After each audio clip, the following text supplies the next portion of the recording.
Salam sidang jemaat Tuhan yang terkasih, salam sejahtera untuk kita semua. Bersyukur untuk hari ini kita bertemu dalam renungan kita. Sidang jemaat Tuhan, kita tahu kemurahan Tuhan yang kita rasakan setiap saat adalah anugerah daripada Tuhan.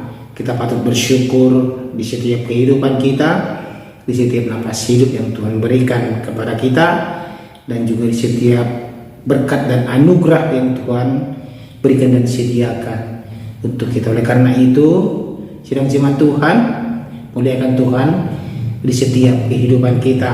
Hari ini kita akan merenungkan firman Tuhan, karena lewat firman Tuhan kita belajar bagaimana kasih anugerah Tuhan, firman Tuhan yang mengajari kita dan menguatkan kita dan memperkokoh iman kita dalam Tuhan. Sebelum kita masuk dalam renungan kita mau memuji Tuhan. Kita katakan kepada Tuhan kemurahan Tuhan.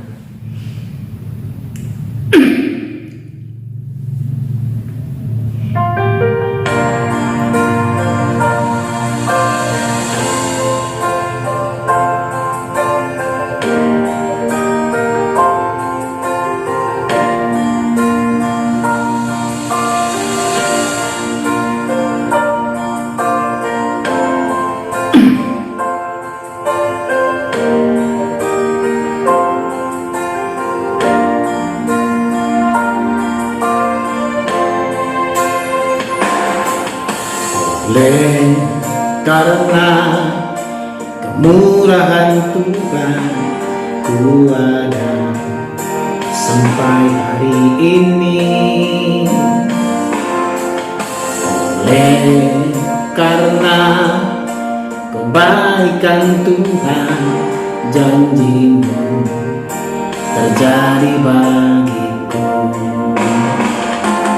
Ku sembah Kau Tuhan, ku mengangkat tanganku, selamanya Kau ajaib bagiku.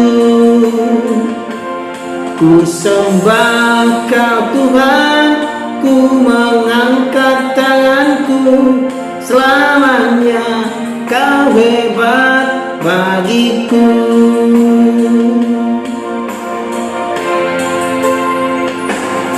Amin. Firman Tuhan untuk hari ini dari Kejadian pasal 37 ayat 1 sampai 17. Demikian pembacaan firman Tuhan dengan perikop Yusuf dan saudara-saudaranya. Adapun Yakub, ia diam di negeri penumpangan ayahnya, yakni di tanah Kanaan. Inilah riwayat keturunan Yakub. Yusuf tatkala berumur 17 tahun, jadi masih muda, biasa menggembalakan kambing domba bersama-sama dengan saudara-saudaranya, anak-anak Bilha dan Zilpa, kedua istri ayahnya. Dan Yusuf menyampaikan kepada ayahnya kabar tentang kejahatan saudara-saudaranya. Israel lebih mengasihi Yusuf daripada semua anaknya yang lain, sebab Yusuf itulah anaknya yang lahir pada masa tuanya, dan ia menyuruh membuat jubah yang maha indah bagi dia. Setelah dilihat oleh saudara-saudaranya bahwa ayahnya lebih mengasihi Yusuf dari semua saudaranya, maka bencilah mereka itu kepadanya dan tidak mau menyampainya dengan ramah. Pada suatu kali bermimpilah Yusuf, lalu mimpinya itu diceritakannya kepada saudara-saudaranya. Sebab itulah mereka lebih benci lagi kepadanya, karena katanya kepada mereka, coba dengarkan mimpi yang kumimpikan ini. Tampak kita sedang di dalam mengikat berkas-berkas gandum, lalu bangkitlah berkasku dan tegak berdiri, kemudian datanglah berkas-berkas kamu sekalian mengelilingi dan sujud menyembah kepada berkasku itu. Lalu saudara-saudaranya berkata kepadanya, apakah engkau ingin menjadi raja atas kami? Apakah engkau ingin berkuasa atas kami? Jadi makin bencilah mereka kepadanya karena mimpinya dan karena perkataannya itu. Lalu ia memimpikan pula mimpi yang lain yang ceritakannya kepada saudara-saudaranya. Katanya, aku bermimpi pula tampak matahari, bulan dan 11 bintang sujud menyembah kepadaku. Setelah hal ini diceritakannya kepada ayah dan saudara-saudaranya, maka ia ditegur oleh ayahnya. Mimpi apa mimpimu itu? Masakan aku dan ibumu beserta saudara-saudaramu sujud menyembah kepadamu sampai ke tanah? Maka iri hatilah saudara-saudaranya kepadanya. Tetapi ayahnya menyimpan hal itu dalam hatinya. Yusuf dijual ke tanah Mesir. Pada suatu kali pergilah saudara-saudaranya menggembalakan kambing domba ayahnya dekat Sikem. Lalu Israel berkata kepada Yusuf, bukankah saudara-saudaramu menggembalakan kambing domba dekat Sikem? Marilah engkau kusuruh kepada mereka. Sahut Yusuf, iya Bapa.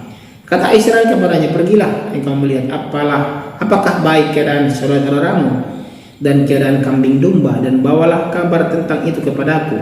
Lalu Yakub menyuruh dia dari lembah Hebron, dan Yusuf pun sampai ke Sikem. Ketika Yusuf berjalan ke sana kemari di padang, bertemulah ia dengan seorang laki-laki yang bertanya kepadanya, apakah yang kau cari? Sahutnya, aku mencari saudara-saudaraku. Tolonglah katakan kepadaku di mana mereka menggembalakan kambing domba. Lalu kata orang itu, mereka telah berangkat dari sini, sebab telah kudengar mereka berkata, marilah kita pergi ke Dotan.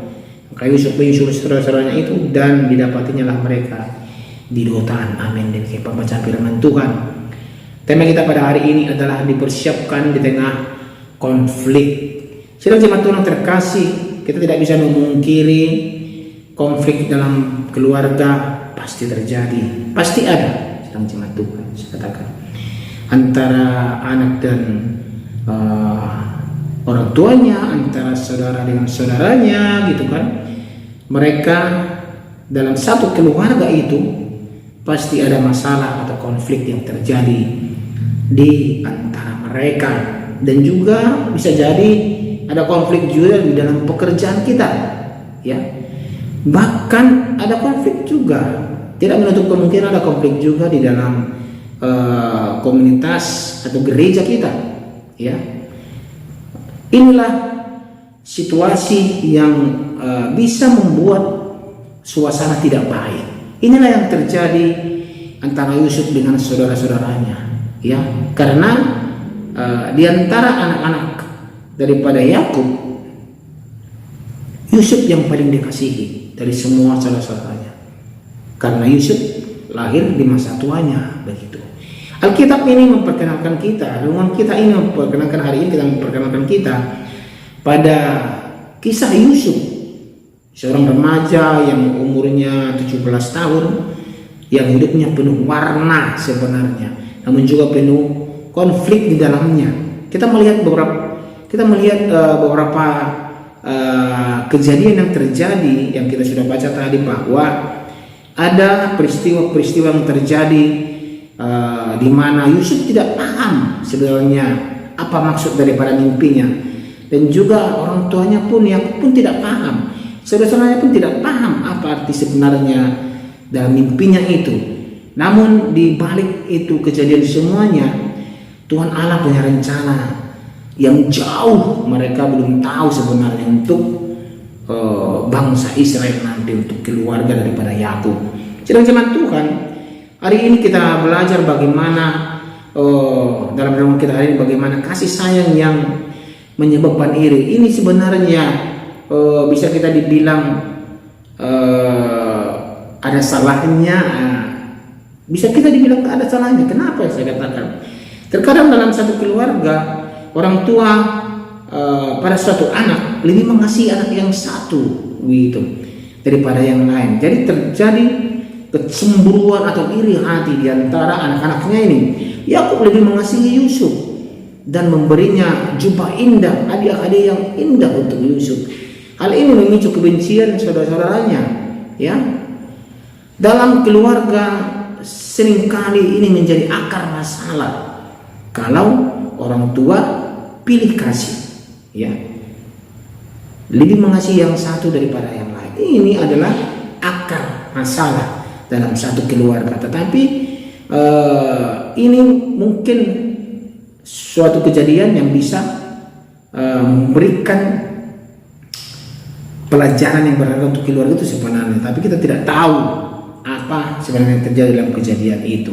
Dan juga secara jemaat Tuhan, kita bisa melihat renungan kita hari ini bagaimana mimpi yang dimimpikan Yusuf itulah sebenarnya mimpi dari Tuhan, ya. Yusuf menerima mimpi tentang masa depannya jauh sekali, seperti saya katakan tadi, di mana saudara-saudaranya sujud kepadanya.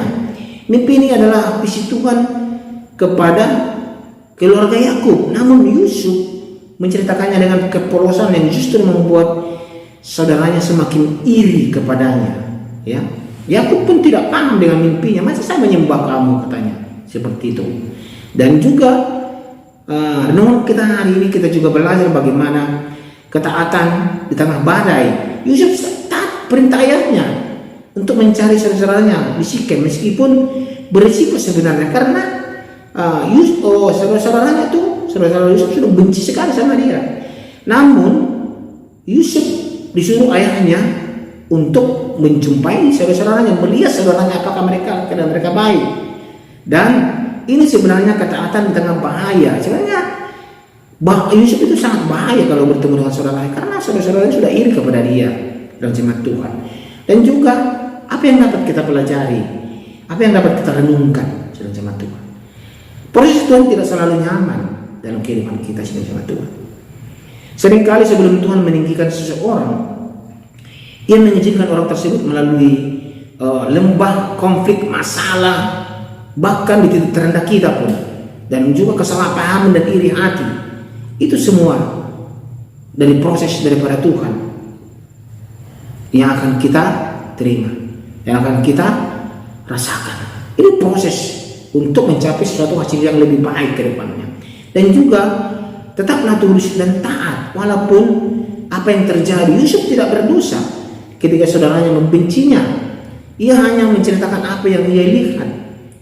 Kunci kehidupan Yusuf adalah tetap setia dan taat pada ayahnya, bahkan saat lingkungan sekitarnya tidak ramah dan tidak suka kepada dia, tetapi dia tetap taat sedang jemaat Tuhan. Dan juga percaya pada visi Tuhan, karena di dalam dalam diri Yusuf ada visi Tuhan. Seperti Yusuf yang memegang mimpi Tuhan, kita harus percaya bahwa Tuhan memiliki rencana masa depan yang mulia bagi kita. Amin. Terlepas dari situasi sulit yang kita hadapi saat ini, yakin percaya rencana Tuhan indah untuk kita di tengah masalah yang kita hadapi. Amin. Firman jemaat Tuhan. Saya yakin dan percaya lewat ini kita belajar dari kisah Yusuf ini, walaupun saudara yang membenci dia, tetapi dia tetap taat, karena ada visi Tuhan ke depan untuk Yusuf dan keluarga daripada Yakub. Amin. Kita berdoa. Tuhan, ajar kami untuk tetap setia dan tulus dalam mengerjakan bagian kami, bahkan di tengah konflik atau lingkungan yang tidak mendukung atau membenci kami. Kami percaya proses membentuk kami untuk tujuan yang lebih besar untuk kehidupan kami. Dan biarlah Tuhan memproses kami agar iman kami lebih matang lagi, dan kami dapat melaluinya dengan penuh sukacita bersama Tuhan. Terima kasih untuk firman-Mu hari ini. Dalam nama Tuhan Yesus Kristus kami berdoa. Amin. Oleh karena kemurahan Tuhan ku ada sampai hari ini. Oleh karena kebaikan Tuhan, janji-Mu terjadi bagiku. Ku sembah Kau Tuhan, ku mengangkat tanganku. Selamanya Kau ajaib bagiku. Ku sembah Kau Tuhan, ku mengangkat wajahku. Selamanya Kau hebat bagiku.